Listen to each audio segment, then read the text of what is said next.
would you start? You gotta get off your ass, cause time ain't you last 40 and you still ain't got no good job. I remember what you told me, grandma. Might as well go ahead and rob a nigga. Might as well go ahead and hit all my niggas, and you ain't even got a college degree to show for. Stay ready, you ain't gotta give that to the nigga that you nation, huh? And you lead people straight to hell, man. Like stay ready, you ain't gotta give that reprobate mind. All praises to Yahweh. I finally made it out the mental chains. Know through your pain, it's a way out. I took the road less traveled, yeah, how it's will you take the same route? Betrayal of death, I don't know what's worse. That daily bread or that bread, what you choosing first? Teach my people how to hustle, that's the easy part. But all the money in this world can change your evil heart. Was born and raised here in Babylon. Told I was nothing but a black man. Never said who I descended from. Shalam Yasharahla, yeah, we back, fam. True success ain't what you got, bro. True success is what you are and what you not, bro. Glass ceiling, dodging feelings like potholes. Guard your spirit from these niggas and Diablos. Keep it humble, but you rumble when your line pressed. Demonize me all you want, but know my kind blessed. This the gospel uncensored, go and tell a friend. Come up out of her, my people cease to dwell in sin. 12 tribes, we the people of the Most High. Don't be surprised to see those chariots come out the sky. Just a prophet, I don't claim to be a known scholar. This is chapter 1 to Zion Ariala.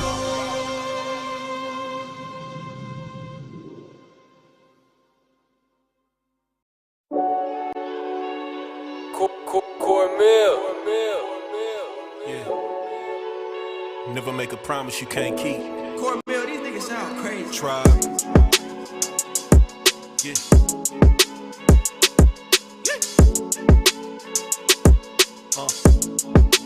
Yeah. This for everybody out there looking for that 15 minutes of fame. Sometimes it just ain't enough. They don't celebrate you till you on or you go. Been grinding all my life, tell the truth, I was just trying to be known. When you don't make it to the top, that's on my tribe, I swear you fall all alone. Now that my numbers and my views is going up, I'm getting calls on my phone. Unless they real, I swear they never celebrate you till you on or you go. I joke a lot, but I could be for real. I swear I miss my nigga Young B for real. Chaplains pour some Hennessy, I need a drink for real. The future gone, my nigga never got to ink a deal. Lost the goat, the streets is cutthroat. Second guessing cause we keep on coming up short. Before my grandma passed on Dave, I was in the booth. Almost lost my fire ride, now I'm in this truth. They don't love you when you move in wisdom. They only care for what you got to give them. I didn't sign so I didn't benefit them. They expected me to lose but I got beneficial. I wouldn't let nobody write my narrative. Want the truth, whatever it is. Trusting people, yeah, that's been an issue. This just another rags to riches story. The only difference I'ma give you how all the glory. Till you on or you go. Been grinding all my life, tell the truth, I was just trying to be known. When you don't make it to the top, that's on my tribe, I swear you fall all alone. Now that my numbers and my views is going up, I'm getting calls on my phone. Unless they real, I swear they never celebrate you till you on or you go. They don't care if I'm the hardest. My babies, they gon' show me love regardless. Grab my past, I swear I wanted to be heartless. Malik and Shea Berry, Mariah at my darkest. Where my brother, he got on and he got ghosts. Left me bitter, that's my nigga that I love most. Why my niggas, why they always seem to turn on me? I ain't gon' lie, that shit hurting me for eternity. Though I ain't perfect, I could learn to be. That rule came and changed me eternally. If niggas say that I didn't love them, then they lying, When they almost killed my nigga, I was crying, Some homies wouldn't, but I roll with you. So many days up in that stew, I share my soul with you. I see my old homies turn Hollywood. It's just a kite to let you know. They don't celebrate you till you on or you go. Been grinding all my life, tell the truth, I was just trying to be known. When you don't make it to the top, that's on my tribe, I swear you fall all alone. Now that my numbers and my views is going up, I'm getting calls on my phone. Unless they real, I swear they never celebrate you till you on or you go.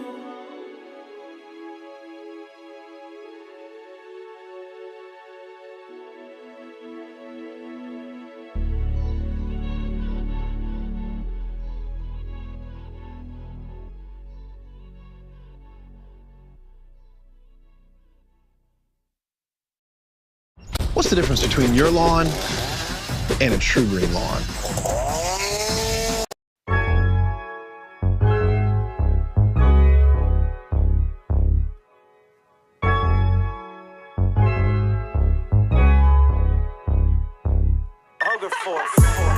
When you pull up, you better call me. I'm coming out, just let them know that this ain't all me. I changed my ways, y'all better owe me. My message changed, now they don't know me. Better late than never.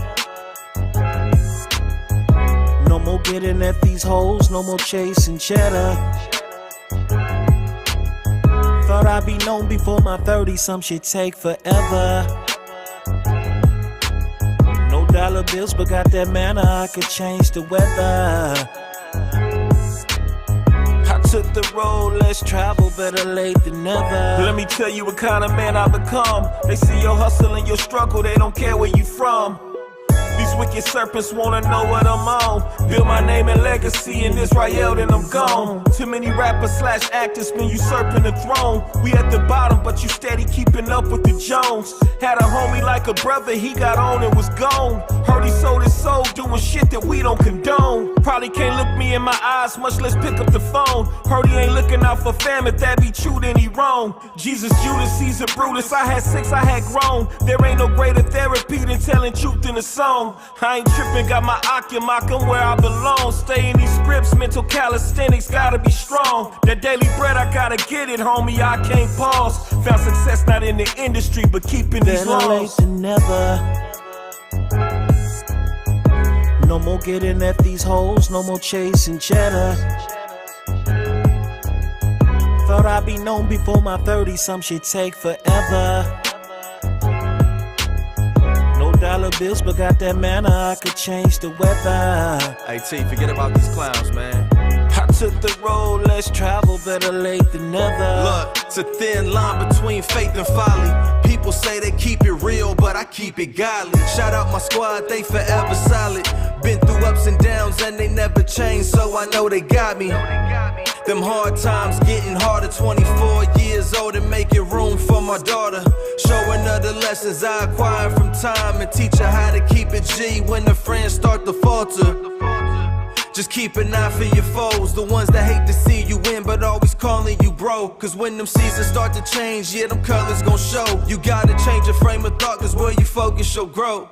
I pulled a shot and then I drank it. They tried to shoot my boat but couldn't sink it.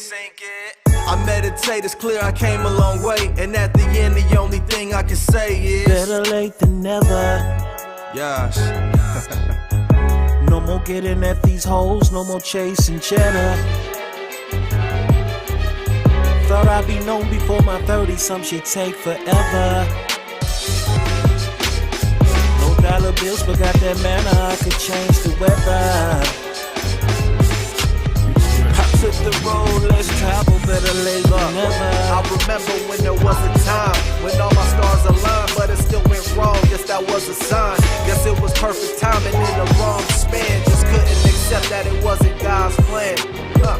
Have you ever been fiending, obsessing day and night over reaching the goals you always been dreaming, but ain't understanding the reason?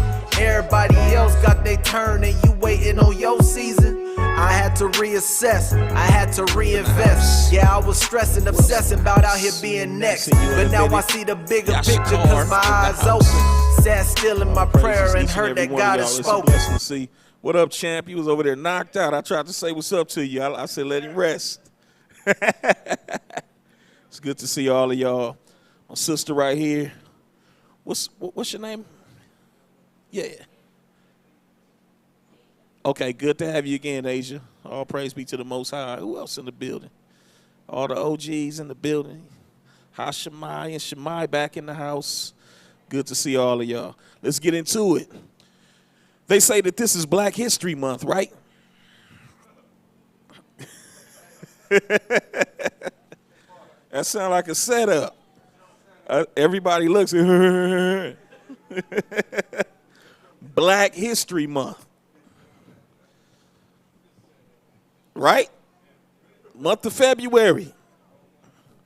Crazy because, you know, the month of February is the shortest month in the year.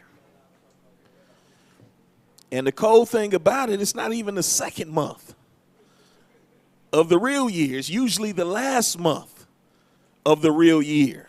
So they give us that month, and then they tell us a half truth.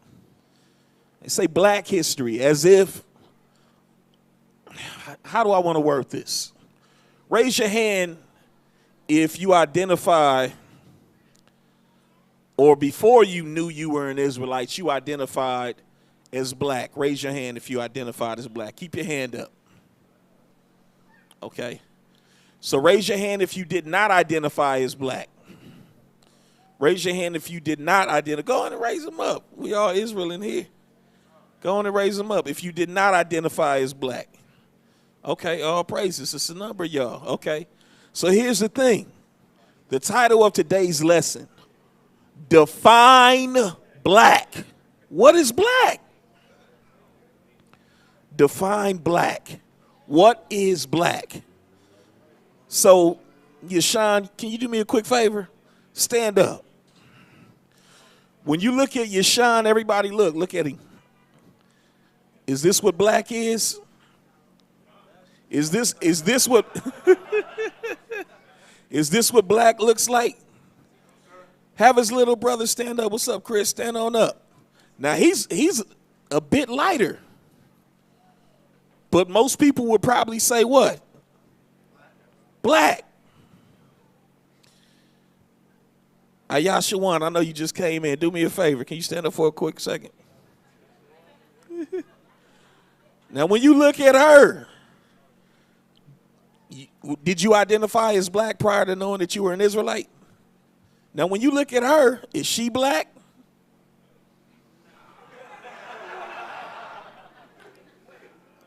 Well, a lot of folks, yeah. Your time, stand up.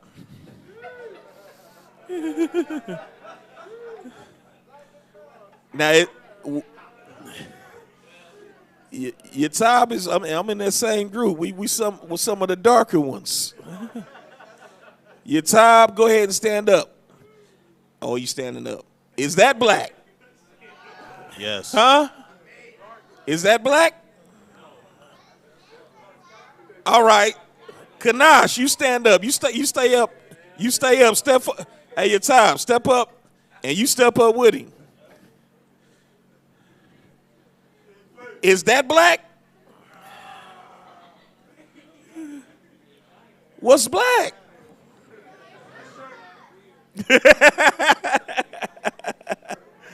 So they want us to celebrate the water, y'all. They want us to celebrate Black History Month. Black history. But who's defining what black is? Let's get into it. What's up?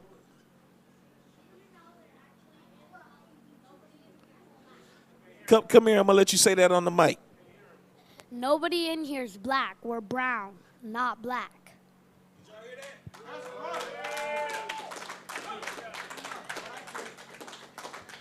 Now, do me another favor, Yeshaya. Come on. Stand up for a second. Go and pick up an item and bring it to the front and hold it up. An item that is black. Would y'all agree that that's black? Is anybody in here that color? I know some of us, you say we close to it, but not quite. All right, thank the water. All right. Let's get into it. Book of Leviticus, chapter 13. Leviticus 13, and let's get verse 31. And we'll read 31 through 33. Yep. Leviticus chapter 13, verse 31. And if the priest look on the plague of the scale, and behold, it be not sight deeper than the skin, and that there is no black hair in it. Hold on. There is. Now, this is a law right here. He said that there is no, and they look on the scab, because this is concerning the law of leprosy. Now, in case you did not know what leprosy is, right? Leprosy is not exclusive to some flesh-eating disease, like they erroneously taught a whole lot of bootleg Christians, right? They made it seem. How many of you guys saw, the propaganda that was put out there, and they showed you people with leprosy, and they showed you people that, flesh, half of their face was missing. They didn't have a nose, and they had nubs for hands, and that's what you thought leprosy was exclusively, right? But that's not exclusive to leprosy, all right? Leprosy, at its root, literally means whiteness. It's a situation or various different situations where a person loses their pigmentation, all right? So now, in this particular situation, read it one more time. And if the priest look up on the plague of the scale, and behold, it be not sight deeper than the skin. Because what happens? Sometimes when you have sores, right? If it's deep enough, and it doesn't take much for it to be deep enough, what happens? You may be darker in skin, but when you have that sore and you start to look upon that sore, it usually is not the same color as your skin. It's pink. Right? Okay, it's pink. It's translucent because you can see the blood that's right underneath. All right? So in this situation, it's talking about one of those situations where the scab has not developed yet. Read it. And that there is no black hair in it. But he says that there is no black hair in it. Why black hair? Everybody doesn't have black hair. And if I believe what I used to believe when I didn't know any better, and I watched a lot of the propaganda, and I watched, these movies that they made up of biblical days where you see all of these Edomites and blonde-haired people, then I'd probably think, what? This should at least be inclusive of people that have blonde hair. Right? Blonde is just another fancy word for what? Yellow. Blonde is a fancy word for yellow. Just like pink is a fancy word for light red. But black hair, there's an expectation for there to be black hair or dark hair, and we'll get to that. Read. Then the priest shall shut up him that hath the plague of the scale 7 days. Oh, so we're talking about a plague. Read. And in the 7th day, the priest shall look upon the plague, and behold, if the scale spread not, and there be in it no yellow hair. No what? Yellow hair. Yellow hair. Again, yellow. What kind of hair does that look like? Think of Hulk Hogan. Think of your favorite Edomite with blonde hair. It's yellow. Yellow. Yellow hair was always associated with what? Leprosy. Leprosy. It was out of the norm. It was something that the children of Israel didn't have much of. Now, there were lepers of the children of Israel. Don't get it twisted. Because there's also a such thing as a clean leper. A person that has leprosy, meaning they don't have much pigmentation, but it's not a plague. It's not some type of situation where it's spreading. They're literally just lacking that pigmentation. Some people even have it in spots. And they got all types of different medical terms for that. Nevertheless, it was not the norm to have yellow hair amongst our people, because remember, these were laws that were given and that still pertain to who? Our people, who are who? Israel. The children of Israel. So just watch this real quick. When you look up the word black from that passage in 31 where it said black hair, I looked it up. I said, let me see what it says. H, which means Hebrew, 7838. Shakar. What does shakar mean? Dusky. See, some of these words are not words that we use often today. All right? The word dusky means what? Dark. Some people might even say black. It says dusky, but also absolutely jetty. What does the word jetty means? Jetty. A lot of us, we don't use that word, but some of us, we were still clowning back in the days. Man, he jet black. We understood that. Jet black meant you was black. You dark. Yeah, jet black. But it's the same as jetty, meaning someone that's dark. And it also says, for the definition, it says black. It says it comes from H7835, which is another form of shakar, which means what? To be dim or dark in color. Be black of skin. Go from there. Go to the book of Songs of Solomon.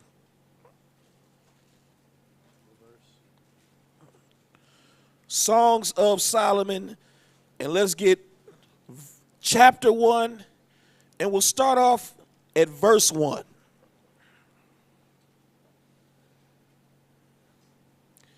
Chapter 1, verse 1. Song of Solomon, chapter 1, verse 1. The Song of Songs, which is Solomon. Because people try to debate, oh, this is not Solomon, right? Yeah, this is Solomon's song. This is something that Solomon wrote. And people get confused because he's speaking from two perspectives, and he's going back and forth. From his own perspective as the king that's being spoken about throughout this whole book, and the woman that the king is with. So it goes back and forth. But they're both of the same nation, of the nation of Israel. Drop down to verse 5, and let's read 5 and 6 and see what it says. I am black. I am what? Black. I am what? Black. He made a statement. He said, I am black. The thing we want to do is we want to figure out, what does that mean? What is he saying? I am black. I thought he was an Israelite. Read it one more time. I am black. I am black, but what? But comely. But comely. Read. O ye daughters of Jerusalem. O ye daughters of Jerusalem. So we know exactly who we're talking about. We're talking about the children of Israel. Read. As the tents of Kedar. As the tents of Kedar.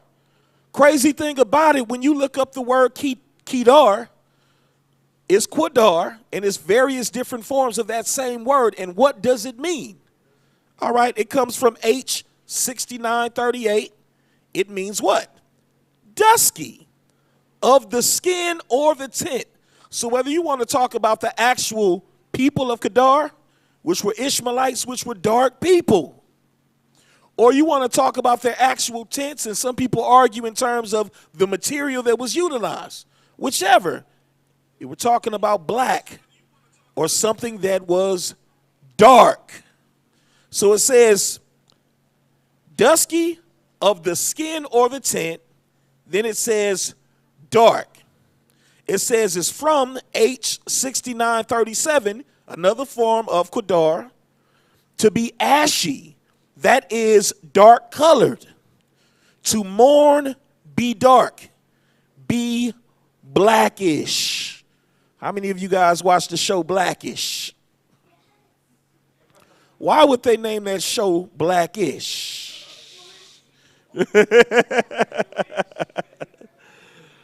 Go ahead and finish that up, Ak. As the curtains of Solomon. Look not upon me, because I am black. So now there's some explanation that's about to be given here. Person says, look not upon me because I'm black. First of all, why would you say I'm black but comely? As if being black, you can't be comely, or it's not the norm for you to be comely. Because contextually speaking, he was making a point here. And we're going to find out what point he was making. Read. Because the sun has looked up on me. So what happens? How many of you guys get darker when you're in the sun?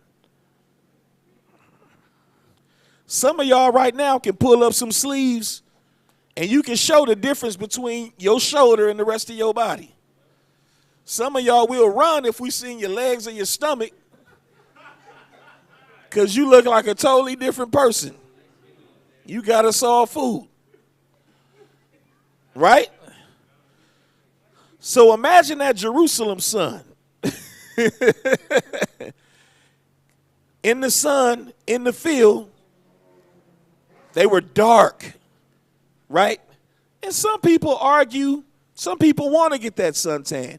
Some people try to prevent themselves from getting too sunburnt. All right? Go ahead. My mother's children were angry with me. They made me the keeper of the vineyard. So because they made her the keeper of the vineyard, guess what? She was in the sun a lot longer than everybody else. Read. But my own vineyard have I not kept. All right, let's go from there. Go to the book of Job, chapter 6. Yep. Job, chapter 6, and I need 15 and 16.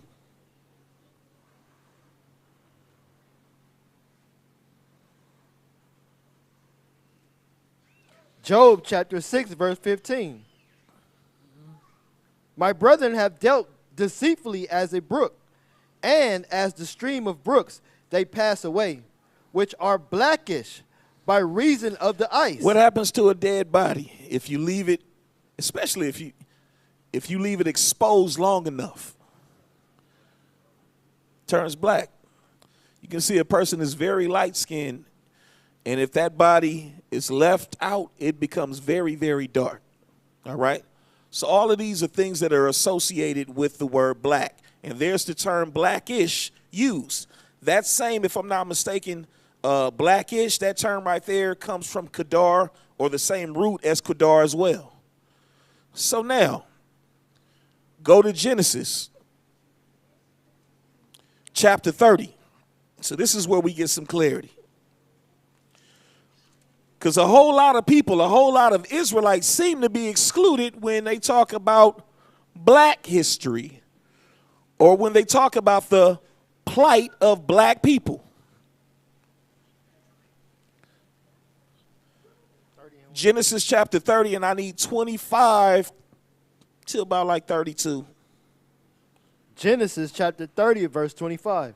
And it came to pass, when Rachel had borne Joseph, that Jacob said unto Laban, send me away, that I may go into my own place and to my country. Go ahead. Give me my wives and my children, for whom I have served thee, and let me go, for thou knowest my service which I have done thee. So Jacob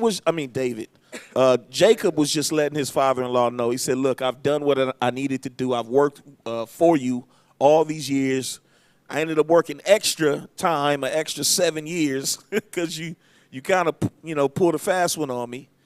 Now it's time for me to go. Read. And Laban said unto him, I pray thee, if I have found favor in thy eyes, tarry. Tarry. He said, I want you to stick around. It's a whole lot of people out there that don't necessarily want their son-in-law sticking around. But this man, Laban, said, man, I hope you just stay for a little bit. Go ahead. For I have learned by experience that the Lord has blessed me for thy sake. That's heavy right there. Laban said, I have learned by experience. He said, because sometimes we can live through things and we never acknowledge things. Sometimes we never acknowledge how good certain people are to us. We never acknowledge certain situations. Sometimes we never acknowledge our faults. But in those 14 years, Laban said, I'm acknowledging by experience that having you around Jacob, I've been extra blessed. And I realize that I'm blessed because of who you are. Didn't the scripture say that? It said even not only Jacob, but Jacob's children. Whoever would do good unto Jacob's children will be what? Blessed. Read. And he said, appoint me thy wages, and I will give it. He said, what you want, man? Tell me what you want. What is it going to take for you to stay? And I'll give it to you. What's up, Hawk? Go ahead. And thou knowest how I have served thee, and how thy cattle was with me. For it was a little which thou hast before I came, and it and it is now increased unto a multitude, and the Lord hath blessed thee since my coming. And now when when shall I provide for my own house also? So he told him, he said, yeah, you know, since I've been around, you used to have this many cattle. Now you got a gang of cattle. Everything is increased. I've been working for you and it's all good. But now I got a family. I got a gang of kids. I got to provide for my own family. I need to build a legacy for my own family. Read. And he said, what shall I give thee? And Jacob said, thou shalt not give me anything. If thou wilt do this thing for me, I will again feed and keep thy flock. He said, you want me to stick around to take care of your flock and to continue the success that I've had with your flock, making you richer and richer? He said, I don't need anything up front from you, but I just need you to do this for me. So watch what Jacob is going to say. Read. I will pass through all thy flock today, removing from thence all the speckled and spotted cattle, and all the brown cattle among the sheep. Hold on. How many times is the word brown utilized in the Bible?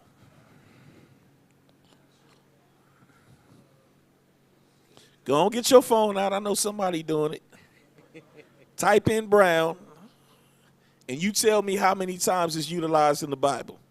How many? Somebody got it already? Yatazar, you said how many times? Absolutely. Now, 4 times where?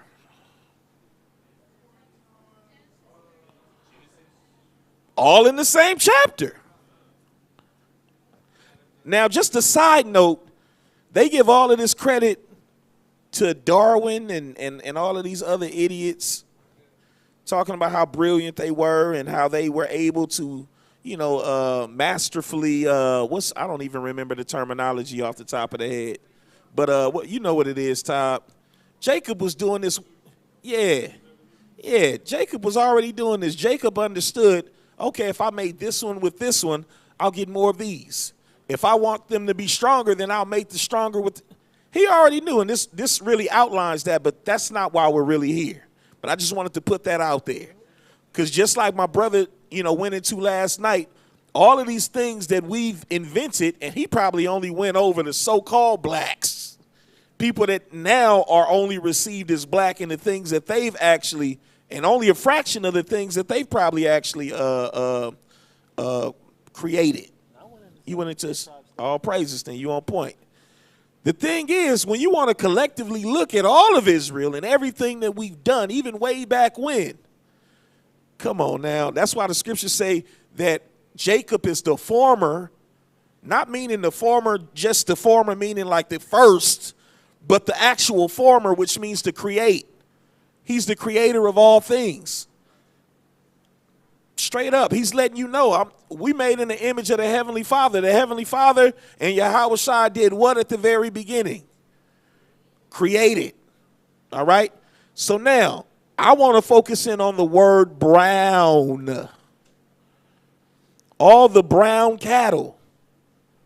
Brown. When you look up the word brown, it's H2345. Chawam, which is very close to chum. What does chawam mean? And that's where you also get the word or the term or the name ham. It means sunburnt or swarthy. Now, I got one person I know, and maybe this is not so much of a long shot, even though I know she's fairly young. Sagala. UK, right? Are you familiar with the word swarthy? Okay, so you're kind of far removed. Way back when, the word swarthy was a very common word, and it meant what? Shahar, what'd you say? What? Black, dark. So now it says sunburnt or swarthy, then it says blackish. Now, mind you, this is the word brown. Brown, dark color, darkened, dark brown or black. What am I trying to say? I'll get one more for you. Book of Revelation, chapter 1. Some people are like, what is he trying to say? I don't get it. Revelation chapter 1, I want you to give me 1, then drop down to 10 and read 10 down to 15. Revelations chapter 1, verse 1. The revelation of Yahushua, which God gave unto him. Hold on. The revelation is a word that means what? The revealing of. The revealing of. Who are we revealing? Yahushua. We about to reveal something about Yahushua. Watch this, verse 10. I was in the spirit on the Lord's day, and heard behind me a great voice as of a trumpet, saying, I am Alpha and Omega, the first and the last. What thou seest, write in a book, and send it unto the 7 churches which are in Asia, and Ephesus, and unto Smyrna, and unto Pergamos, and unto Thyatira, and unto Sardis, and unto Philadelphia, and unto Laodicea. So now all of these different churches, he said, what you see, I want you to write in a book. What you see. Not what you hear, but what you see. What you see, write in a book. Here's another thing. It's in the book of the Maccabees. There were images that were also in our Bible, in our books. There were images of our people, the likeness of our people, literally, that went along with our manuscripts.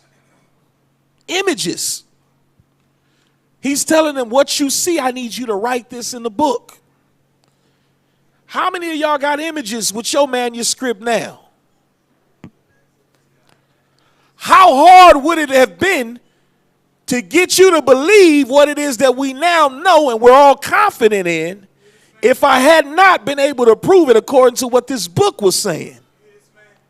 How could I jump to the conclusion of what I would say that the children of Israel look like had it not been for certain scriptures that were put in here that make it as clear as day to understand? So now what he's telling them, he's saying this is going to be very, very important. It's already some, but this one is going to be important because this man right here is a pivotal point in everything that we are. He's the king, he's the head, he's the leader, he's Alpha and he's Omega. What did he look like? Go ahead. And I turned to see the voice that spake with me. And being turned, I saw 7 golden candlesticks. So now, you're hearing things, you finally see something. You see 7 golden candlesticks. Go ahead. And in the midst of the 7 candlesticks. But in the midst of the 7 candlesticks, read. One like unto the Son of Man. One like unto the Son of Man. Oh, we know who the Son of Man is, right? Read. Clothed with the garment down to the foot. And girt about the paps with a golden girdle. So this man, Son of Man, but it already told us who we dealing with. It's at the revelation of who? Yahushua. Jesus Christ. Yahushua. Mashiach Yahushua. So it says his garment was down to the foot. Some people have jokes. What y'all doing wearing them dresses? And they'll say that in one breath and then turn around. Oh, I love Jesus. I got a relationship with Jesus. But you clowning. He had a garment all the way down to the foot. Then it said he was what? And girt about the paps with the golden girdle. You wonder why Israel liked to drip. Yahushua been dripping before you ever knew what a drip was. He didn't have to have a golden girdle. He could have had a leather girdle. He was blinged out off top. He said, I'm the king. Of course I'm a bling. Look at Solomon showed you how to do it. Watch this, read. His head and his hairs were white like wool. His head and his hairs were white like wool, meaning his head, The hair that's on his head, and his hairs meaning his beard. Go ahead. They were white and they were very woolly. Read. As white as snow. As white as snow. Read. And his eyes were as the flame of fire. Now watch this. Pay attention. Verse 15. And his feet like unto fine brass. Whoa, hold on. And his feet like unto what? Fine brass. Fine brass, as if what? They burned in a furnace. As if they burned in a furnace. Now, off top, is brass in the likeness of the color of so-called white people?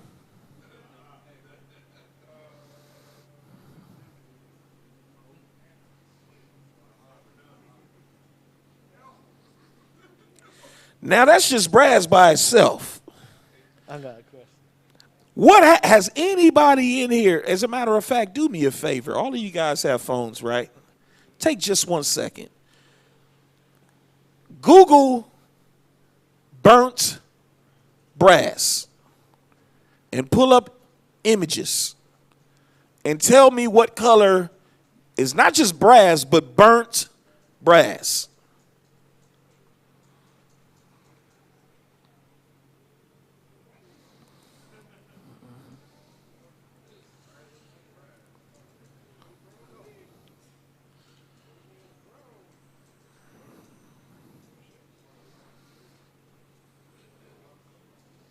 Is the verdict in?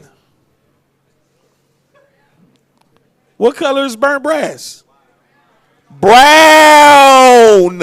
It ain't that. I can see that from way back here. Brown. Now watch this. We be hearing black, black, black, but we also hear what? We hear brown. Who called themselves brown before they came into this truth?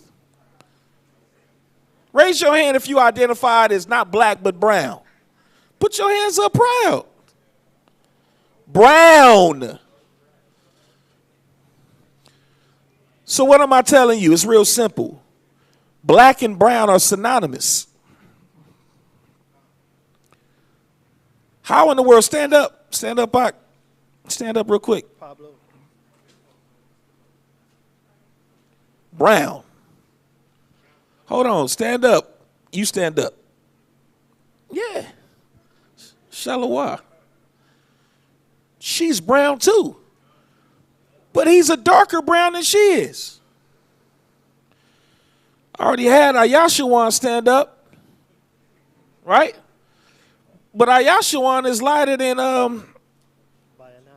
Bayana. So now do I start saying, oh, we different because we different shade in a family? Like all of the children of Shariah stand up.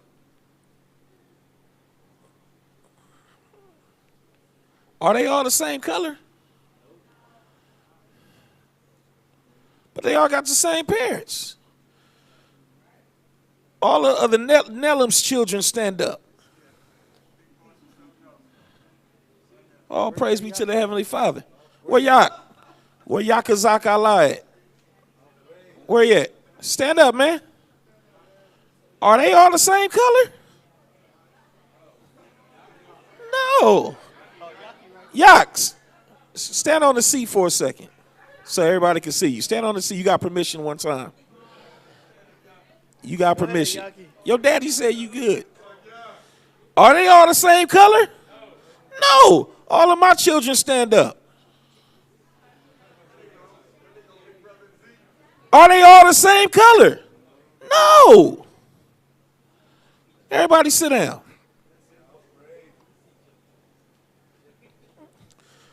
So why we get all bent out of shape about this color stuff?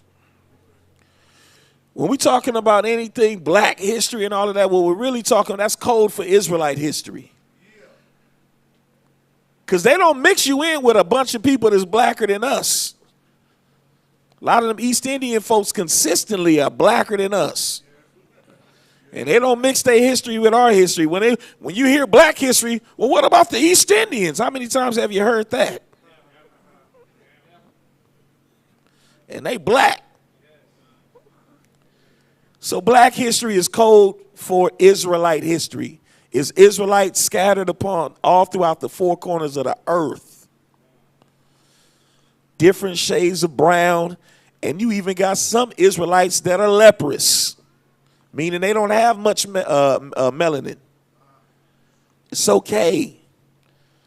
Come on, let's go to the book of Acts. 13:1.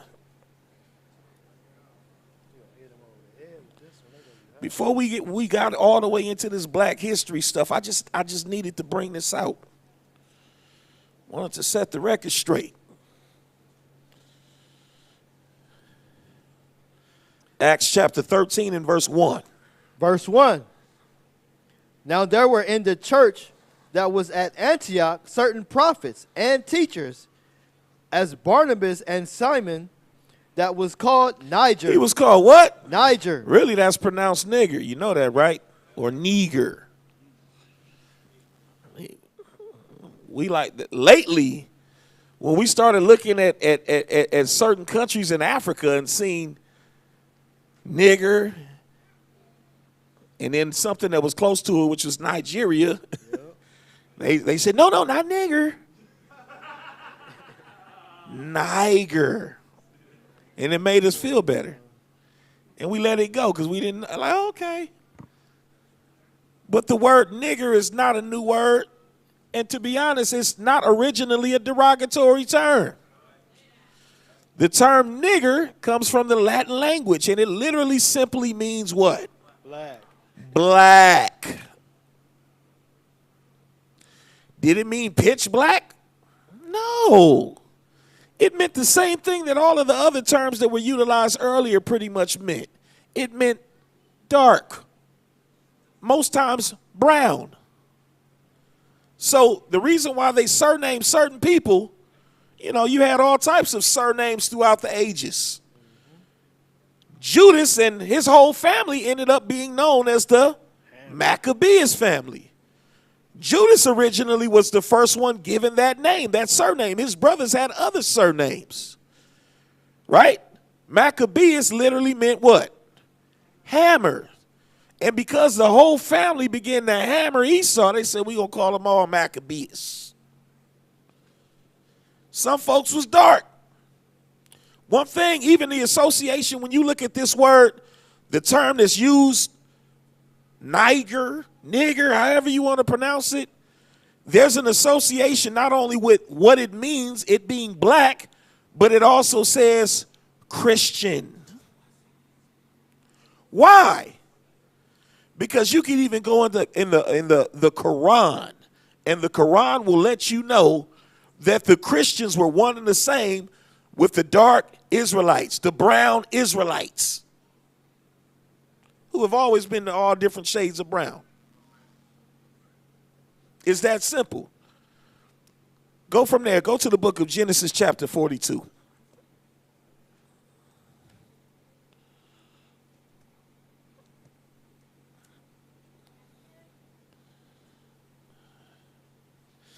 See, we live in a day now, Jay-Z got his own color. I'm keeping it real with you. I think he got two colors. He got one named after him, and he got one named for his daughter. They make up colors. Every year, they got new colors that come out. They give them nifty names. Pink, the color pink only goes back so far. The way we see color was not the way that they saw color back then. They weren't like, oh, that's well, technically this is closer to cardinal.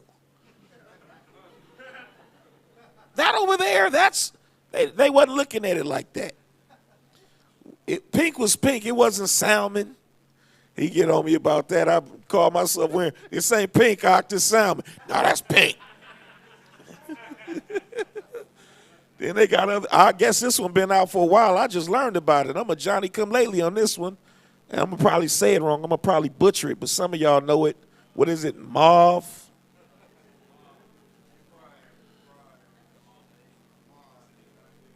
You got all of these new terms for these different colors, and then we be, man, this stuff wasn't in your dictionaries not too long ago.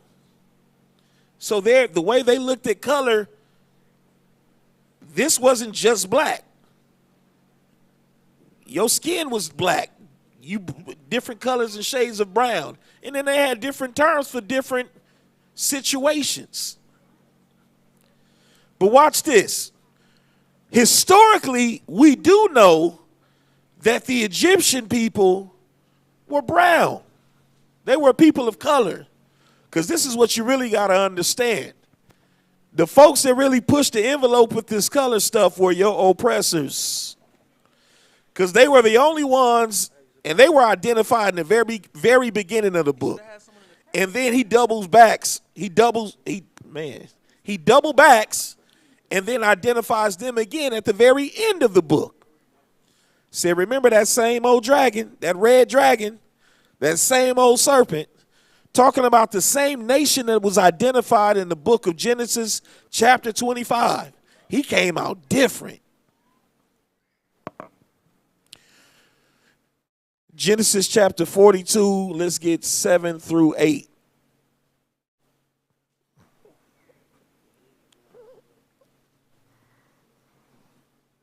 Who got a mic? I looked to the side, he was gone. Genesis chapter 42 and verse 7. Yep.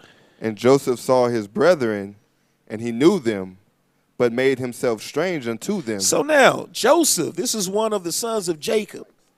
Situation was he ended up getting sold into slavery. Years later, he found himself in a better situation. He was no longer a slave. He was second in command over all of Egypt. And at that time, Egypt literally was ruling the earth. Joseph's brothers are in a dire situation because there is famine in their land. So they got to come to Egypt, and they encounter Joseph, their biological brother. Now, if you watching Charles Heston and all of these old Bible movies and things of that nature, you'd be confused like I used to be confused. I remember being young, and then I seen somebody show me Jews and white folks, and I you know what I said? I said, what's the difference? Was I the only one? Raise your hand if you was like me. I was confused. I said, well, aren't they white? No, they're not white. No, those are the people of God. Matter of fact, they got a lot of things in common with so-called black folks. They like to wear sweatsuits like you do.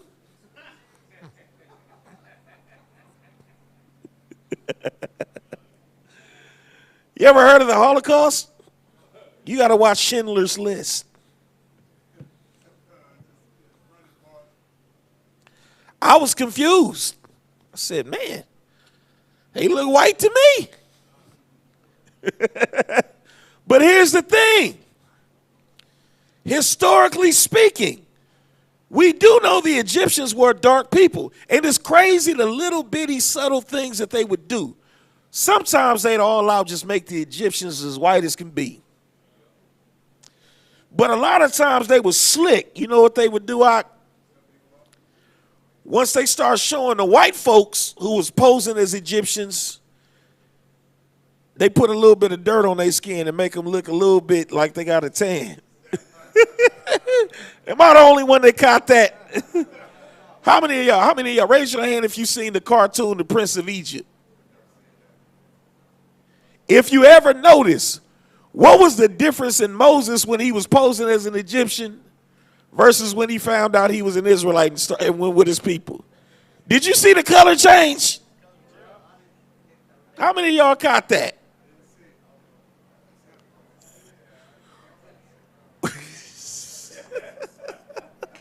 Why? Why?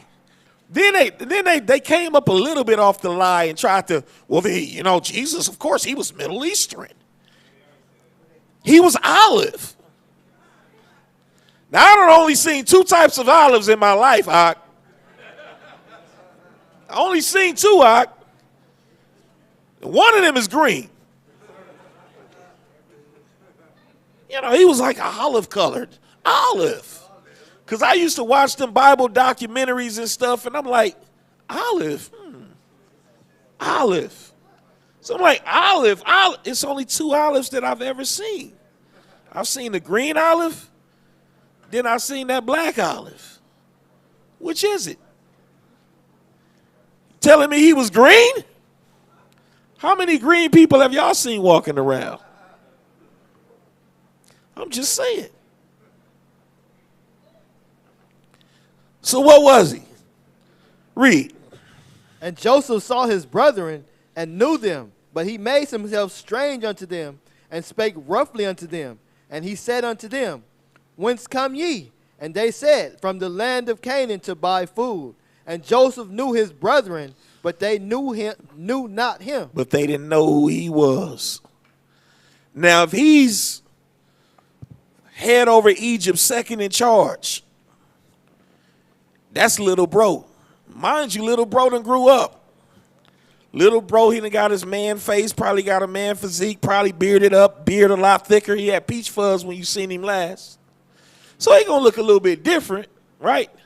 But there's a possibility that you may see your sibling years later and not know what he looks like. But now, if we white, if we Edomites, and my brother gets sold into slavery to these black Egyptians, because I think the world would agree at this point that the Egyptian people were a dark people. It's all on the walls and so on. Come on, we know the history. We know the history of Napoleon and him going and shooting off all the noses. All right, safe to say these were dark-skinned people, a brown people. Now, if I see somebody that looks like Leonardo DiCaprio, and he's the man running things in Egypt, I'm going to probably be able to figure out if I'm Leonardo's brother that might be Leonardo. Something don't fit right. I'm just saying. But he didn't look like Leonardo DiCaprio. He looked like Ludacris.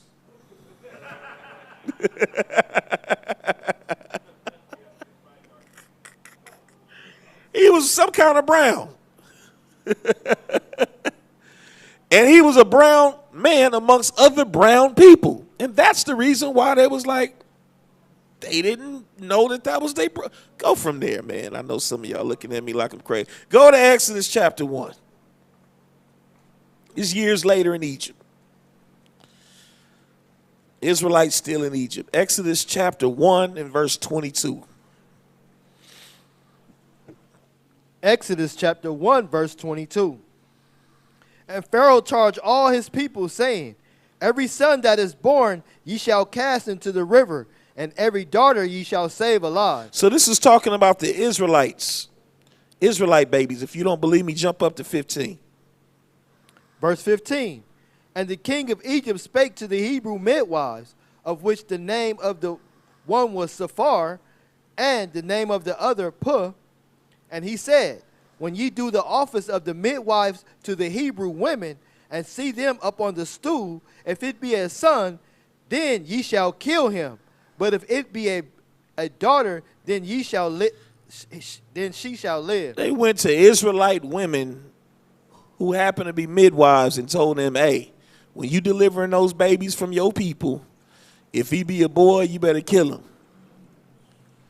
And if it be a girl, you can let them live.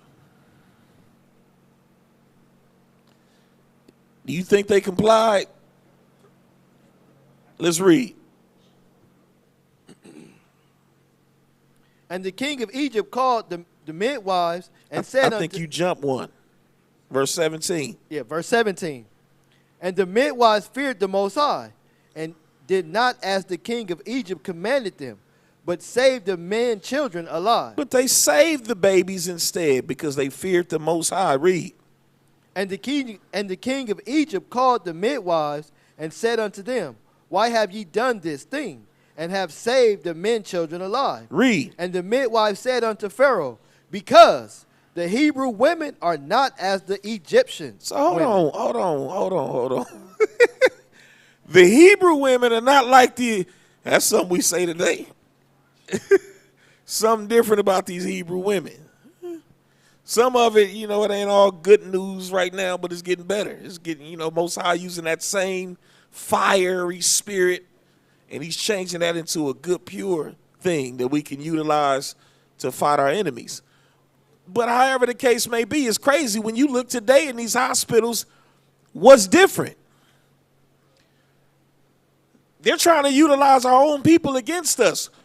What face do they bring out first to try to convince us to do something that's detrimental to us? They do the same thing today. Back then, they was like, nah, we ain't doing that. Yeah, we've been in Egypt for a while, but we know we still fear the Most High enough to not partake in that kind of foolishness. Plus, they said not only that, do you know what a Hebrew woman would do to you if you try to take their child? Said they lively, meaning what? They ain't playing no games. It's going to be a problem. We're going to be up in there fighting.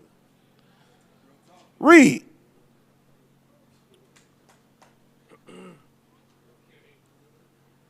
And the midwife said unto Pharaoh, because the Hebrew women are not as the Egyptian women, for they are lively and are delivered ere the midwives come in unto them. Keep going. Go ahead. Then the Most High dealt well with the midwives, and the people multiplied and waxed very mighty. So we multiplied after that. Read. And it came to pass, because the midwives feared the Most High, that he made them houses. Read. And Pharaoh charged all his people, saying, every son that is born ye shall cast into the river, and every daughter ye shall save alive. So Pharaoh went ahead and put the green light out there. He didn't try to do it secretly this time and tell the midwives, because that was the easy way to get rid of the baby. Get rid of them at the very beginning. They trust you. You're the midwife. Now he's like, it's a full-out green light. Any Hebrew baby boy, they got to go. So now, chapter 2, and let's get verse 5 through 10. Chapter 2, verse 5. And the daughter of Pharaoh came down to wash herself at the river, and her midwives, and her maidens walked along by the riverside. And when she saw the ark among the flags, she sent her maid to fetch it. And when she had opened it, she saw the child, and behold, the babe wept. And she had compassion on him, and said, this is one of the Hebrews' children. How would she know that that was one of the Hebrews' children? Huh? The what? Boy, the eyes. You better take notes, nephew. Nah, it wasn't the eyes. Go ahead. Now that's a good one. Potentially. But it's a simpler answer than that. Go ahead, Ock. What's that? Dark skin? Not quite. Go ahead.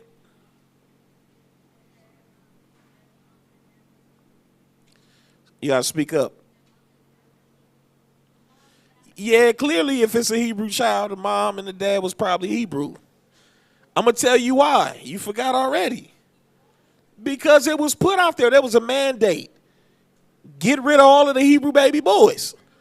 So you think it was just randomly on a day-to-day basis, Hebrew baby boys just floating down the river?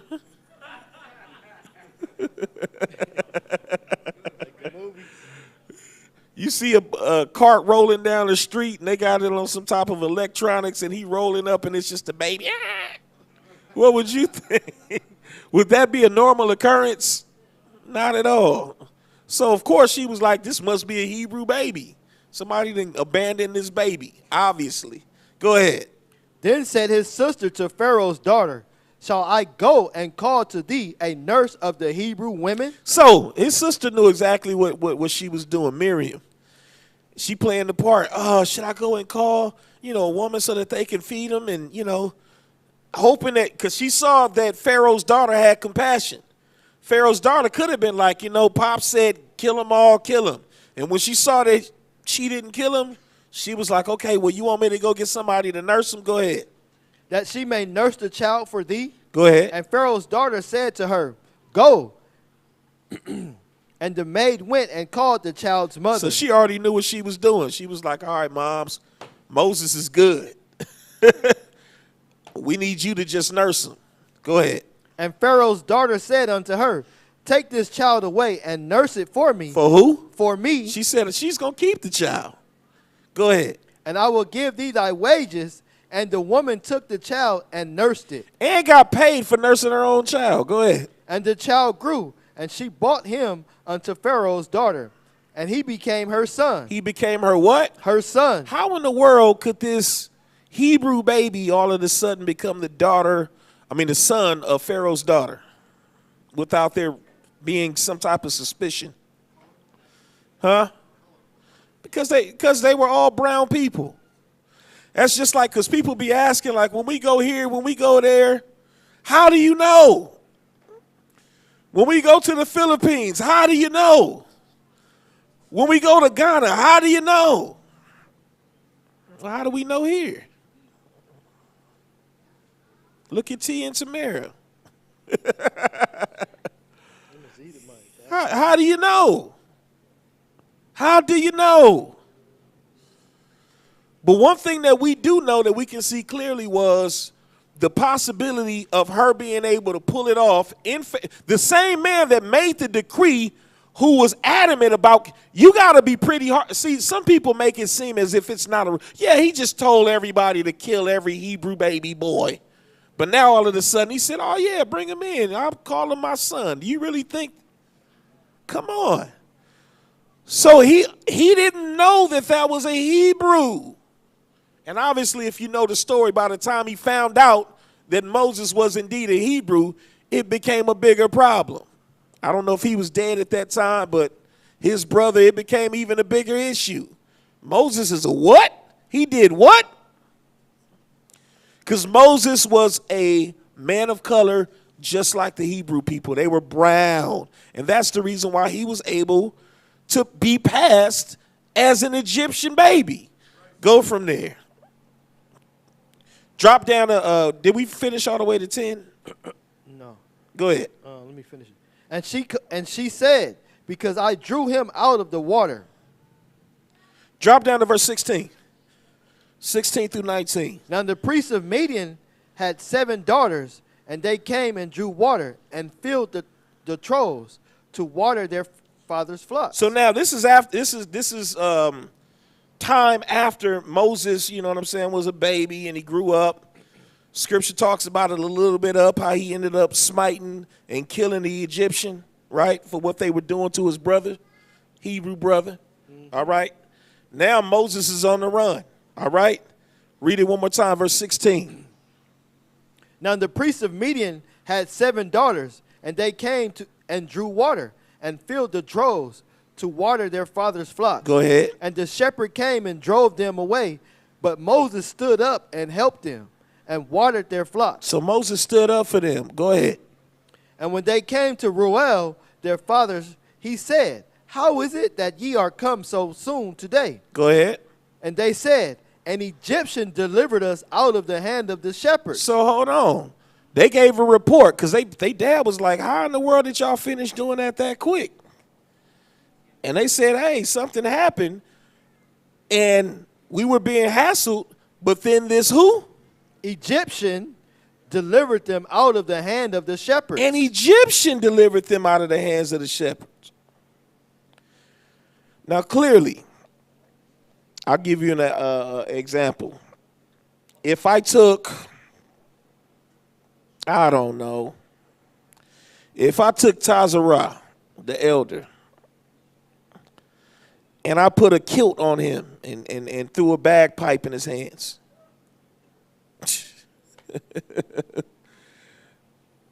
And then I sent him down the street.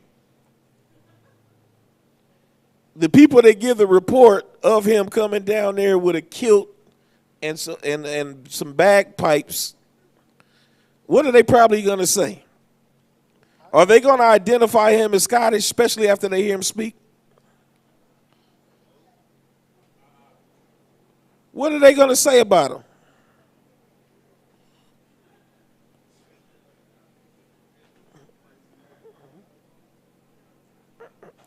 You think they're going to say, oh, this Scottish man,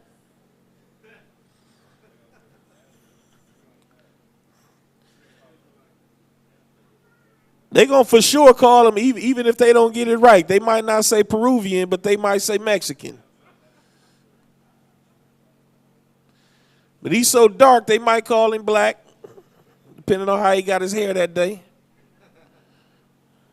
And they going to say this Mexican dude or this Hispanic dude in a doggone kilt, and that's if they being nice, if they being correct. They are not going to say the Scottish dude. So if it was really that clear that the Israelites look totally different from the Egyptians because the Israelites were so-called white folks, these people that they call Jews today, which are not Jews but are the synagogue of Satan, they would have known, like, hold on, this ain't no Egyptian. This white dude that came in some Egyptian clothes. We even look at the people that are in Egypt today, the Arabs that are in Egypt today, and we got enough common sense to be like, them ain't the original Egyptians. We got enough sense to know that. They would have surely had enough sense if there had been that much of a difference in terms of looking at him and Israelites being so-called white folks and Egyptians being so-called black folks. They would have made the difference off top. Let's see how many times in the Bible this has happened. Watch this. And they said, an Egyptian delivered us out of the hand of the shepherds, and also drew water enough for us, and watered the flocks. That's all I needed. Go to Matthew chapter 2. Matthew chapter 2, I want 13 through 15.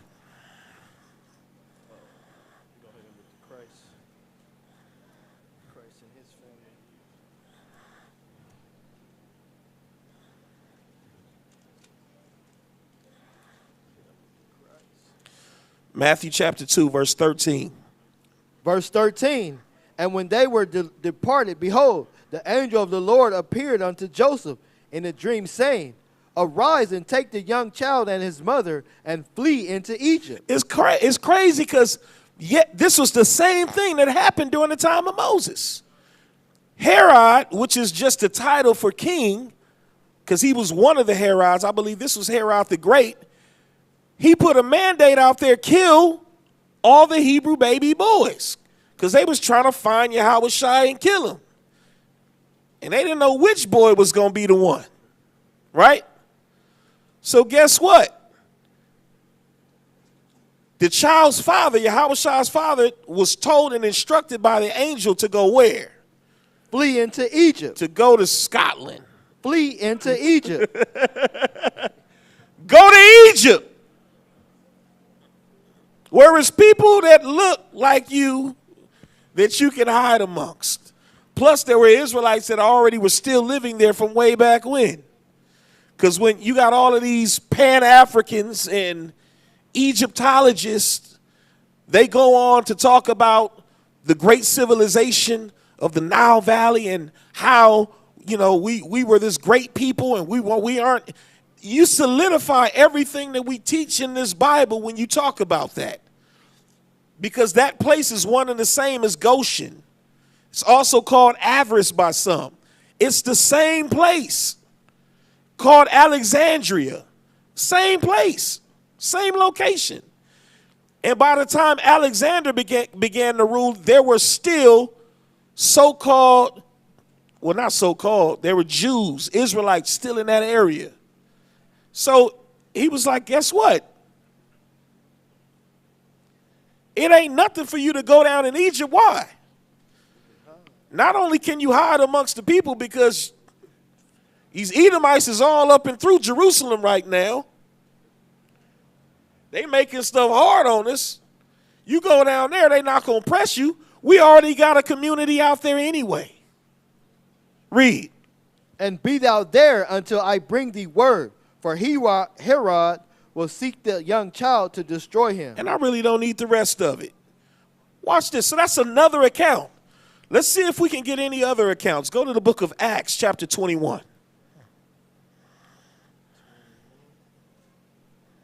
37. Yep, 37 through 39.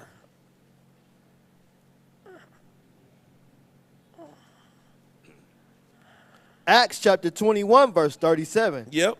And as Paul was to be led into the castle, he said unto the chief captain, May I speak unto thee? Who said, Canst thou speak Greek? He looked at Paul. He said, can you want to speak to me? Well, can you speak Greek? Let's see what Paul said. Read. Art not thou that Egyptian? What? He said what? Art not thou that Egyptian? He's asking Paul this. He said, art thou not that Egyptian? Why would he think Paul was an Egyptian? Surely Paul wasn't wearing any Egyptian garb. Why would he think that Paul was an Egyptian? Huh? Brown-skinned person. Simple. And you know that old saying, we all look the same to white folk. We all look the same. Go ahead. Art thou that Egyptian, which before these days made us an uproar and led us out into the wilderness, 4,000 men that were murdered? What did Paul say? But Paul said, I am a man which am a Jew of Tarsus, a citizen in Sicilia, a citizen of no mean city. Go ahead. And I beseech thee, suffer me to speak unto the people. Paul said, I'm a Jew. I'm not an Egyptian. I'm a Jew. Whoever this man that you're talking about, I'm not him. I'm not him. Romans chapter 11 and verse 1.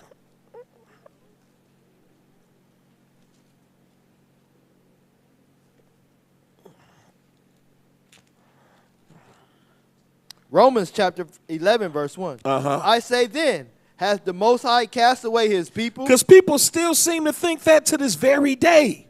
Children of Israel, I don't know where they're at. They're no longer, everybody, we're just new creatures in Christ. That's it. Raise your hand if you've heard that. We're all just new creatures in Christ. Your nationality doesn't matter.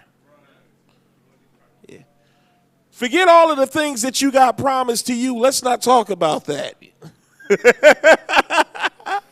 Let's not talk about the stuff I personally have that belongs to you. Read it one more time. I say then, has Yahweh cast away his people? Has the Most High cast away Israel and said, you know what? I got a better thing. I mean, all the people that persecuted the children of Israel and held them in captivity, captivity after captivity, I'm going to make them all my chosen people.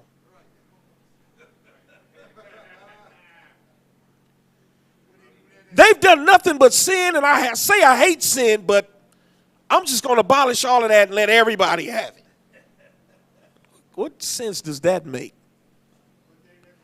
Especially with all of the prophets and everything that they've prophesied. And there's a thing that they call justice. What kind of justice would that be? You done put us through all of this hell, and then all of a sudden it's a free-for-all. Everybody gets it? Wow. Why are we still in the situation we in right now? If that be the case, it doesn't make sense. Read. God forbid. Said the Most High forbid. No, can't be. Not that. Read. For I also am an Israelite. And he said it plain and clear. He said, not only am I a Jew, I am an Israelite. Read. Of the seed of Abraham, of the tribe of Benjamin. And he told you exactly what tribe he was from. Go to Acts 22 and 27. Watch this.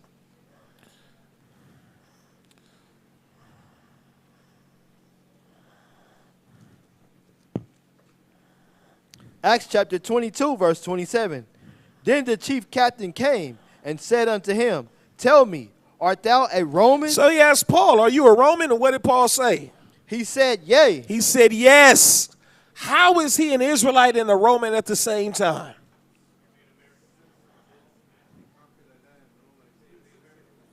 Sagala, before you knew that you were an Israelite, How did you identify yourself? Huh? But you don't live in Jamaica. Were you even born in Jamaica? You were born in Jamaica, okay. But you're a citizen. Oh. Paul was a citizen of Rome. And oftentimes when you read throughout these scriptures, you're sitting up there and you don't decipher whether we're talking about nationality or citizenship. There is a difference. It's a difference. Paul was letting you know, this is who I am by nationality. And even that, they twist it today. When you look up somebody's nationality, they'll have American on there. How in the world is that my nationality? You gotta know it. You gotta put ethnicity in there if you want to get to quote unquote true nationality. What nation are you from? And they might give it to you then. Maybe. But you put nationality, you're gonna be all types of messed up. And we already understand when you talk about nationality, you're talking about what nation does a person come from? What nation? But they had to, do some trickery because they told us that we's black. And then they told the other ones of us, who the same people as us, they said, y'all's is Hispanic. Where the word Hispanic come from? Hispaniola. Where Hispaniola come from? What's the other way of saying Spain? Hispania. But the coolest thing about it, you never catch it. To say you're Hispanic, which means you come from either Hispaniola or Hispania. Hispania is Spain, literally. They don't say Spain, they say Hispania. Okay. But who are the people ruling Spain? We do ourselves a disservice when we call the white man a European. The white man wasn't the first European. No. Go look at the history. That's why they have a thing called the Dark Ages. All of Europe was established by brown people. When you look at the Moors, and people be, oh, yeah, I know about the Moors, blah, blah, blah. What does the term Moor mean? Oh, Moor means black. Wrong. Moor don't even mean black. That's the reason why they would actually call them blackamoors. Because Moor has more so to do with their occupation and their lifestyle. You moor a boat or a ship. They weren't just shipbuilders, they were seamen. Why? Not seamen, but seamen. Why? They was traveling back and forth to the Americas. They already understood when Israel, when the majority, not all, the majority of the northern kingdom left and went into the Americas, they were going and traveling back and forth to the Americas long before Columbus ever thought to do so. And it is documented.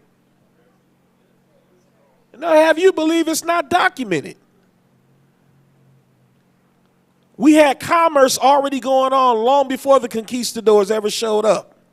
And it wasn't until they could sit, like it was a process of Esau coming back into power. All of these expulsions, you need to go and look up that history. Until they finally seized enough power to be able to come over here on their own. And then they still needed our help. They couldn't do it without us. Because they couldn't speak as many languages as we could speak. That's why they go above and beyond in your school system to dumb you down. But then they still show you your brilliance when you watch TV shows like Power. You sitting up here glorifying Scarface, and you don't know that Scarface is glorifying the image of us and our wickedness, being smarter than everybody else. When they dumb us down, we still found a way. Still find a way. Not only so-called blacks, but the other black folks, 10 Tribe, look at organized crime amongst 10 Tribe and the things that they've been able to accomplish. Ain't no way in the world your enemy want us all to come together. Then you got all of the Israelites all throughout the four corners of the earth. Look how the brothers and sisters doing True Nation Philippines. Look how zealous they are. They don't want that. They don't want that. So they try to do any and everything that they can to keep us from not knowing and not accepting who we are. But our people knew. Acts 22 and 27. All right, I already got that. Don't eat that. Go to Job chapter 8 and verse 8 through 10. So before we do anything, I got some so-called black history stuff for you next week. But see, you ain't going to go into it thinking that it's black history. You're going to know we talking about Israelite history. Job chapter 8 and verse 8. Job chapter 8, verse 8. Uh-huh. For I inquire, I pray thee of the former age, and prepare thyself to the search of their fathers. See, we got to know who our fathers are. We sitting up here. If you trying to identify yourself by a color, I'm black. I'm brown. That's why you so confused. Who's your forefather? Who are you surnamed after? Read it one more time. For I inquire, I pray thee of the former age. Of the former age. You need to know about your history of times past. Read. And prepare thyself to the search of their fathers. You need to search for your fathers. Who do you come from? What lineage do you belong to? Go ahead. For we are but yesterday. We are but of yesterday, meaning what? Even for the oldest amongst us, we ain't been here that long. Shalam is the oldest in here. And it's been very limited as to all that you can ascertain. A lot of that is because of the hardships that you've gone through in life. Most of us, we spend more time working, grinding, and having relationships issues to figure anything out. By the time you finally get to a place to settle down and have a little bit of peace, it's almost the end. So that's why he says we're but of yesterday, meaning you're not going to be able to just do this on your, you know how people be like, I don't need that Bible. I'll figure this out. It's inside of me. And shut the hell up. Excuse my language. You sound like a buffoon. You need to lean on the shoulders of your forefathers and the work that they've done thus far, somebody that you can actually trust to give you an understanding. Because that's the thing. When you don't, if your enemy can cause you to never connect with your forefathers, then you have no hope as to finding out what your position is in all of this. You gotta lean upon your forefathers to understand your perspective. You don't have a perspective until you know where your forefathers are in this story. Like, if you don't even know why we became captives and who brought us as captives, that's why so many people are slavery. That's way back. Slavery is way back when? It's slavery of our people still going on right now throughout the earth.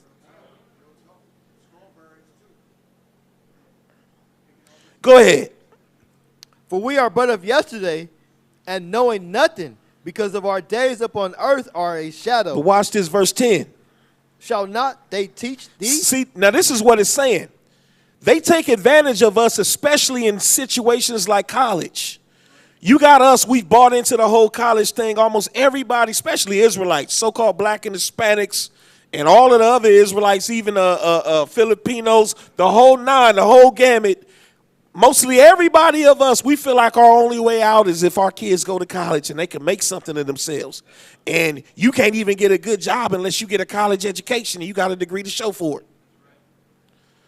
Cold thing about it, you fall for the okie doke. They say that college is the place that I want you. If you ain't gonna be in the streets, I need you in college. Why? Because I can tell you anything that I want to tell you and you're gonna take it as truth. College people are supposed to be educated, but they're the most miseducated people I've ever met. College folks and bootleg Christians. Bootleg Christians amongst the so-called religious folks are some of the dumbest folks that I done ran into. And I was a part of it, so I can say that.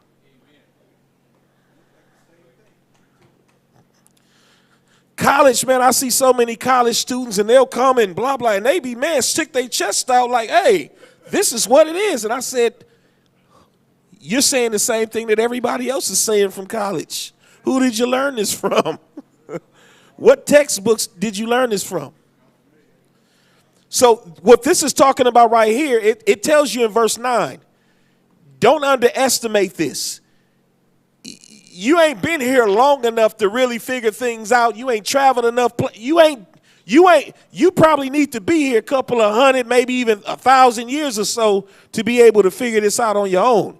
You're going to need some guidance. Then it says in verse 10, because of the advantage that they have, where you lean upon them, you lean upon your oppressors to educate you, shall not they teach thee?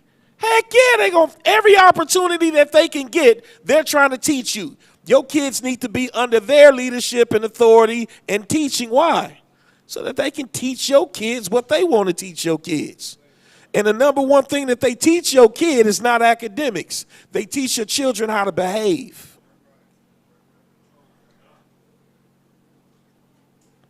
They influence them. They teach your kids tolerance for things that the Most High has no tolerance for. They teach your children to accept things that the Most High will not accept.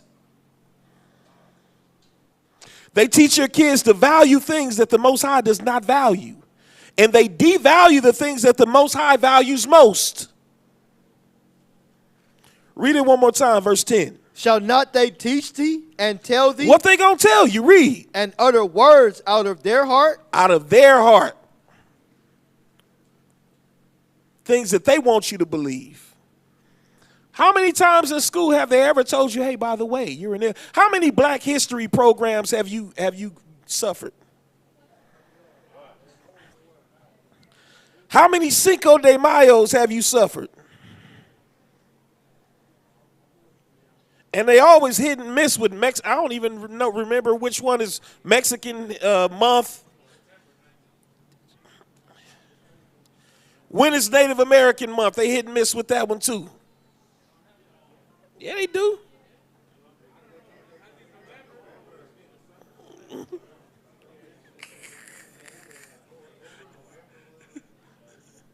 What they teach you during that time? Black history, that was the one they felt like they had to really drive in. And they going to put the same old stuff up. They give you a double dose of Martin Luther King. They give it to you. They prep you.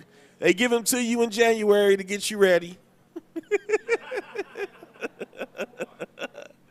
Boy, by the time you get in February, you ready for Kwanzaa. Boy, they lay it on you. They put all of them inventions. Oh, peanut butter. Stoplight. Man, funny thing, man, this is a true story, man. And I'm talking about a Edomite. I don't know what was on his spirit, but this dude, and he allowed me to help, so I helped. There's some controversy about Abraham Lincoln.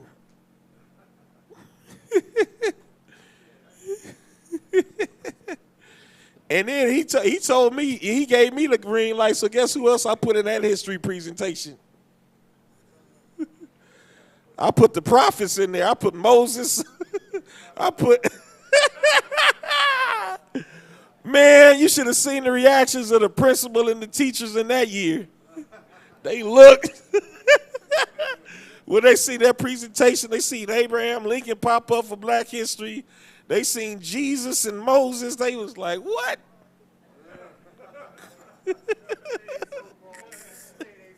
Yeah, and then they were so green one year they allowed us to do a whole presentation for the whole school. They didn't tell us what it was about, so we didn't offer it until we we gave it to them on game day. We never got called back. but at least we got it off. Then we went to Texas and did the same thing. They made the mistake and was just happy to see a bunch of brothers and let us go up in there and teach their kids. True stories. It's true stories, man. But out of all of them Black History Months and Cinco de Mayos and Mexican History Months, when have they ever told you that you were an Israelite?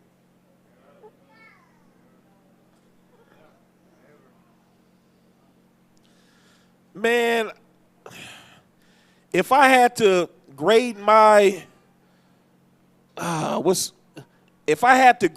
grade how much I felt empowered during these Black History Months, like on a scale from 1 to 12, you know, we 12 tribes, so 1 to 12. Like, what would you give it? How much did you feel like you were empowered on your best Black History year, best Cinco de Mayo year?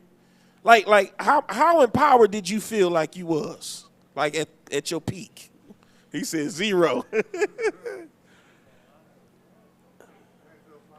It was hard to be empowered when all I kept hearing about was peanut butter, man. And stoplights. It was difficult. I'm going to be real with you. And then they had Martin Luther King, and I didn't know everything I knew now. And it was just all, we shall overcome, blacks and whites together. It was tough for me. And you know what the kicker is? Before y'all came into this truth, they hit y'all over the head with Valentine's Day the whole month. How you worshiping a white God during your black month. And then a little white baby. Yeah. He a false god. He come with his booty out. Yeah. So y'all butt naked, shooting arrows, helping you figure out love because you can't figure it out on your own.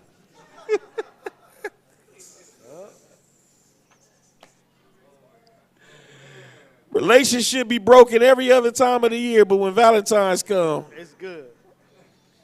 You get shot in the butt by the white naked baby, and you're gonna be all right.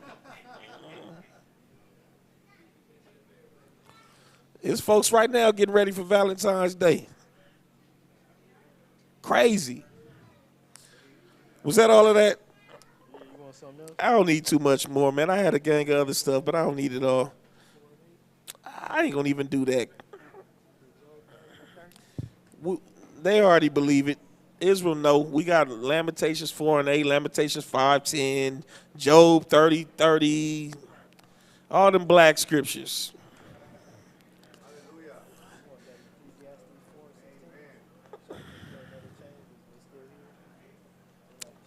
I don't even need that. Watch this. This is what I want.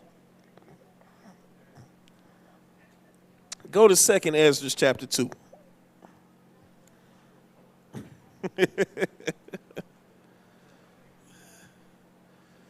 Second Ezra chapter 2. Let's get 5 through 7 real quick. 2nd Ezra chapter 2 verse 5. As for me, O Father, I call upon thee for a witness over the mother of these children, which would not keep my covenant, that thou bring them to the confusion and their mother to the spoil, that there may be no offspring of them. Go ahead. Let them be scattered abroad among the heathen. That's our history. Scattered abroad amongst the heathen. Read. Let their names be put out of the earth. That's why most of our people don't know nothing about being an Israelite. They know about being black and Latino and Latina, Filipina. They know all of that stuff. They know I'm Jamaican, I'm Caribbean. Pan-African. I'm Panamanian. I'm Cuban. I'm Peruvian. I'm Dominican. I'm Belizean. They know all of that. I'm Haitian. But they don't know nothing about being an Israelite. Israel who? Folks swear up and down they read the Bible, they love the Bible, but don't know nothing about the main people that the Bible talk about from cover to cover. Israel who? Go ahead. For they have despised my covenant. They did what? Despised my covenant. They despised his covenant. Watch this real quick. I want Isaiah 45:4. And then we're going to come back to 2nd Ezra. Isaiah chapter 45, verse 4. For Jacob my servant's sake, and Israel my elect, I have even called thee by name. By what? By thy name. By thy name, meaning what? We hold on. We have a name. We've always had a name. Black is not our name. Hispanic is not our name. Latino is not your, Chicano is not your name. Nigga ain't your name. Any other derogatory term that you can think of, that's not us. Nigga, fool, way, that's not your name. Whatever set you claim, that's not your name. How we know all of these things and identify ourselves as all of these things, but will not identify ourselves by our fathers, because most of us never knew our fathers. Purposely. Read. I have surnamed thee. I have what? Surnamed Stop thee. right there. I have surnamed thee. Do you know what a surname is? How many of y'all have a surname? Everybody up in here ought to raise their hand. Everybody up in here has a surname. A surname is what? They call it last name now. Your last name is the first surname that you've been given in this life that you have now. We call it slave name, whatever you want to call it, but that's literally a surname. Your last name is your surname, and it's supposed to identify what? Your family under the guise of whose name? The name of your father. Somewhere down the line, there supposedly was a man by the last name of your name. And he may not have even had the actual progenitor.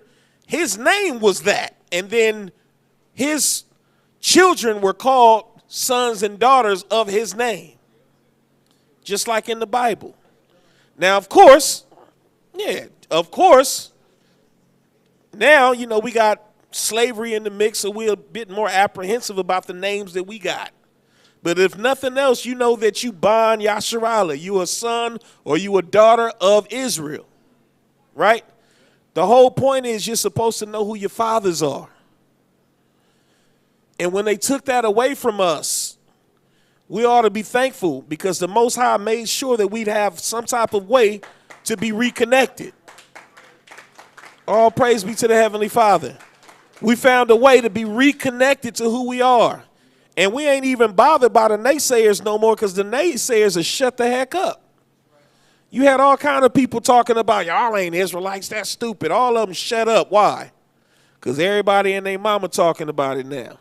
All the people that they love so much, they talk, yeah, I know we the Israelites. Everybody know now. At they bootleg churches, they in the bootleg church, we the children of Judah. They'll put a little twist on it. We come from the tribe of Judah. Everybody put a twist on it. In the Spanish-speaking churches, they doing the same thing, ain't they? He was caught up in one of the Hispanic churches. Yeah, he was wearing them things on his head and all that. ZZs. With what you call that cloth that they be having over him? The prayer shawl. Yeah, the prayer shawl.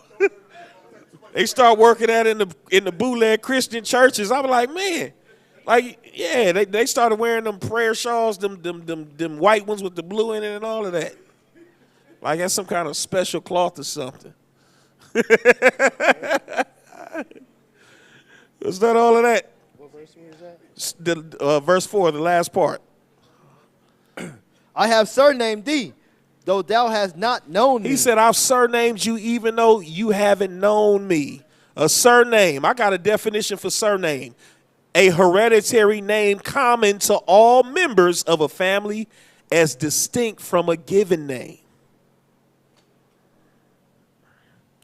I'm not going to even go into some of this because I ain't got the time. I'm going to hit you with a couple of them real quick. Baruch chapter 1.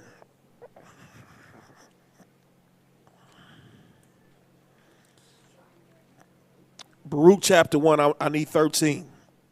Baruch chapter 1, verse 13.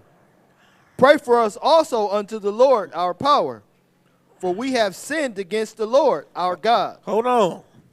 He said we've done what?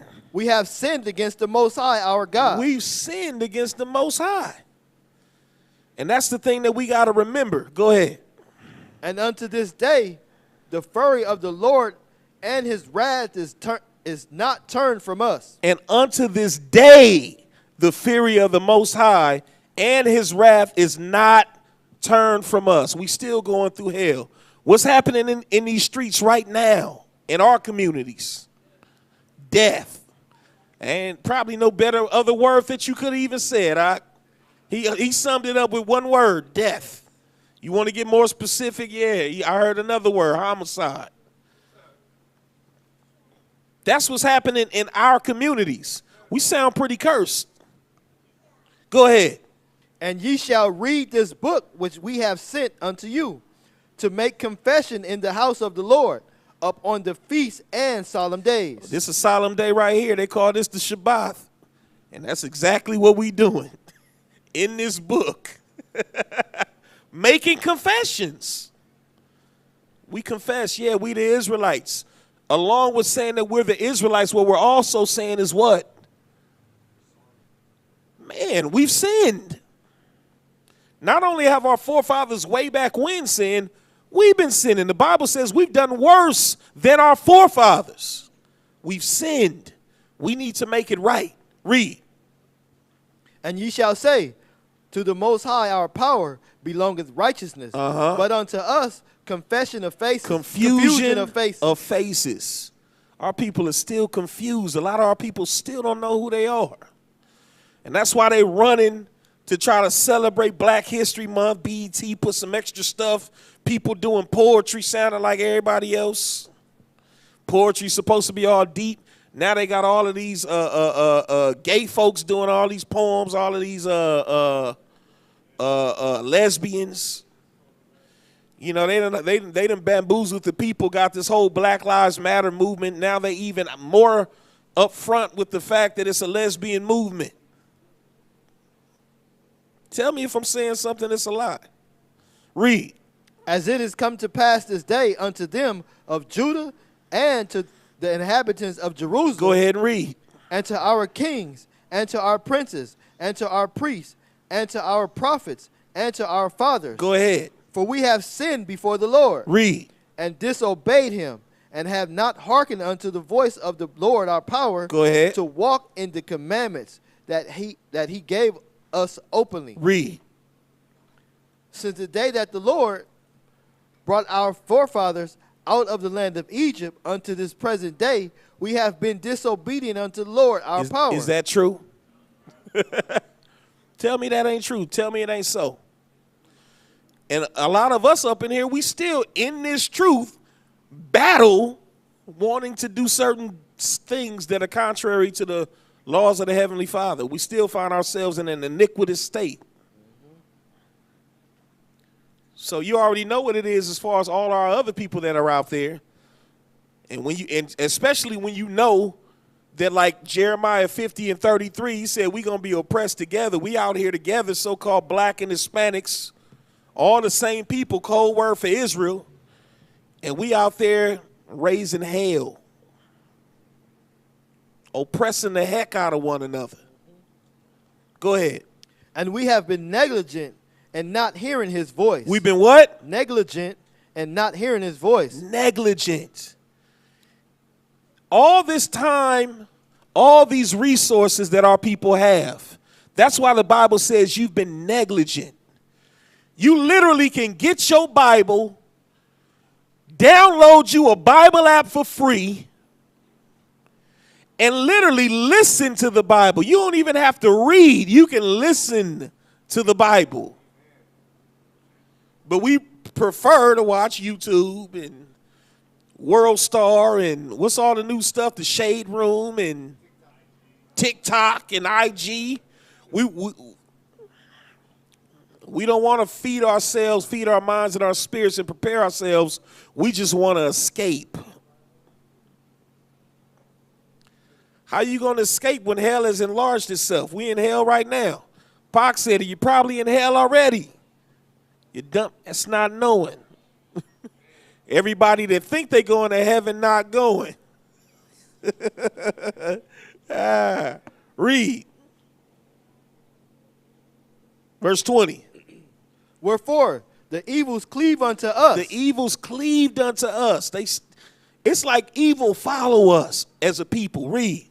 And the curse. And the what? And the curse. The curse. Read. Which the Lord appointed by Moses, his servant, at the time that he brought our fathers out of the land of Egypt. Go ahead. To give us a land that floweth with milk and honey, like as it is to see this day. Read on. Nevertheless, we have not hearkened unto the voice of the Most High, our power, according unto all the words of the prophets, whom he sent unto us. He said we haven't hearkened according to all the words of the prophets.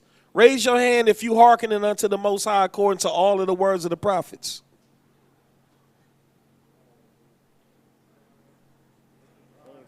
Man, I'm not mad both ways. I'm not mad both ways.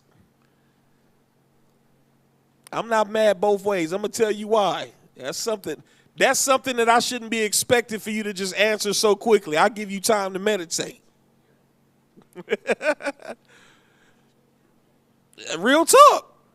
For those of y'all, your conscience is more clear right now. Hey, some of y'all like, hold on.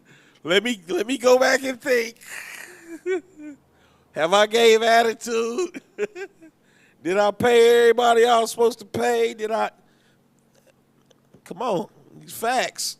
Read. But every man followed the imagination of his own wicked heart, to serve strange gods and to do evil in the sight of the Most High, our power. Don't celebrate Valentine's Day. We're going to end it right here. Luke chapter 17 and verse 37.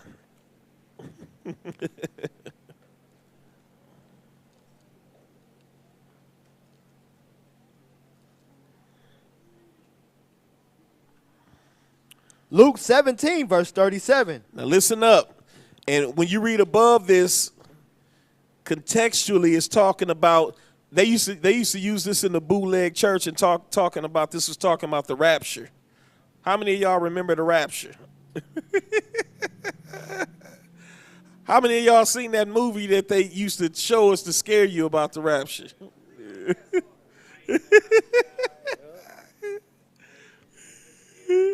Yeah. But this is talking about when the Most High brought forth captivity. And this is not just one time. This is every time he brought forth captivity. This was a reoccurring thing that would happen to us. Some folks would get away and some folks didn't. That's all it was saying. But he gives us a major clue in verse 37. Watch this. Read. Luke chapter 17, verse 37. And they answered and said unto him, Where, Lord? So that's the question. Hold on. The question is, where, Lord? Where what? Where what?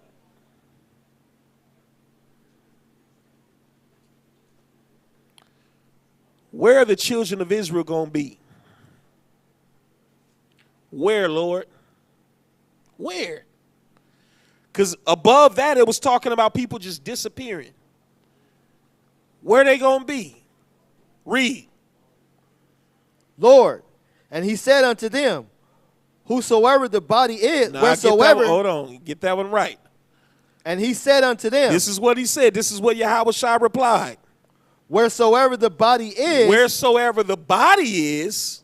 Thither. Hold on. Let me marinate on that. Wheresoever the body is. What's so crazy? You got all of these Israelites, and they think that it's just them. But there's a program that's been put out there. You don't need no other body. You don't need the body. But Yahweh Shai said, because remember in Revelation, who is he addressing? He's addressing all of the churches, the gatherings, the bodies. Now watch what he says. Listen up. Wheresoever the body is, read. Thither where the eagles be gathered together. Thither, there will the eagles be gathered together. What is he saying?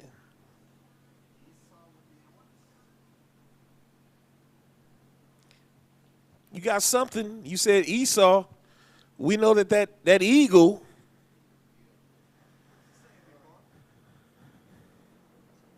Read it one more time. Thither where the eagles be gathered together. Wherever the body is, then I'm going to throw you a bone. I'm going to throw you something. That one scripture said that our dead bodies will lay in that great city. What is this talking about?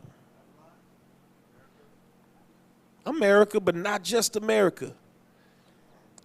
The eagle's looking to eat. Wherever you see the eagle circling, diving down, that's where you know the body is. An eagle ain't interested in an area that it ain't nothing where they can't eat.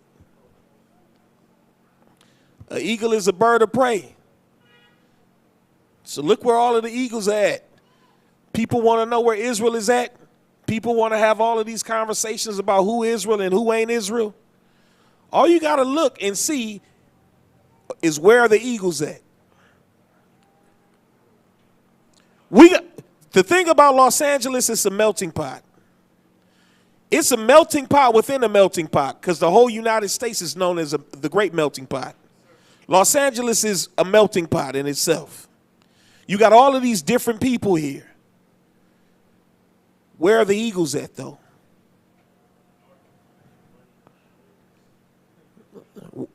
Eagle is a bird of prey. Where they preying on the body? Somebody want to talk about 10 tribe in Israel? Where they praying at?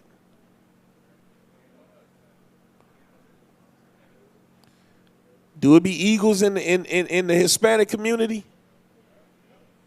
Doggone right. Telling me they ain't getting shot, gunned down by police and each other? You telling me they getting all of the same opportunities as? Come on. Now look, go find an East Indian community. Go find a Chinese community. Go find the Arab community. A lot of y'all don't even know where their community's at because they come to your hood to work and make all of the money. They won't even spend. They won't even patronize any of the businesses around here. They'll bring their lunch and they take their money back to their communities. You don't even know where they live.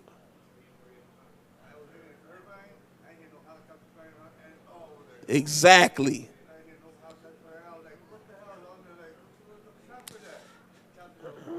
Cause wherever Israel is at, that's the ghetto. And you're gonna hear the ghetto birds. You're gonna hear the eagles.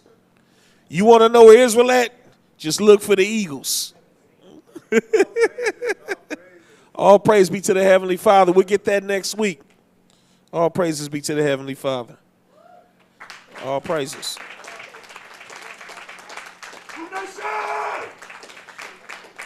So the next time somebody comes to you with that foolishness talking about black history, you make sure you correct them. We don't deal with black history. We deal with Israelite history.